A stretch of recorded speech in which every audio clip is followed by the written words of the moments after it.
Welcome back to my channel tasty town.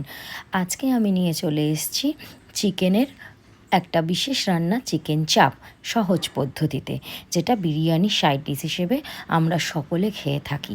এখানে আমি চিকেনটা যেভাবে ম্যারিনেট করেছি যা যা দিয়ে, সেগুলো সমস্ত স্ক্রিনে লিখে দিলাম। সেই সমস্ত কিছু দিয়ে সুন্দর করে ম্যারিনেট করে সারা রাত্রির যদি রেখে দেওয়া যায় খুব ভালো হয়, না হলে 2 থেকে 4 ঘন্টা তো রাখতেই হবে। আমি এটা ম্যারিনেশন করে ওভারনাইট ফ্রিজে রেখে দিয়েছিলাম এবং এরপর যেটা করলাম, একটা প্যানে ঘি গরম করে, ঘিটাই এখানে দিতে হবে, ঘিতেই রান্নাটা ভালো হবে।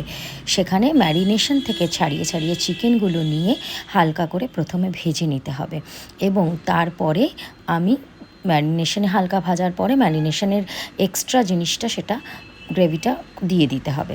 মাঝখানে আমি একটা উষ্ণ গরম দুধে জাফরান ভিজিয়ে নিলাম দেখতে পেলে। এবার ভাজা ভাজা হয়ে গেলে চিকেনটা এক্সট্রা ম্যারিনেশনটা দিয়ে চাপা দিয়ে দিতে হবে। এইভাবে চাপা দিয়ে কষিয়েই কিন্তু রান্নাটা হবে।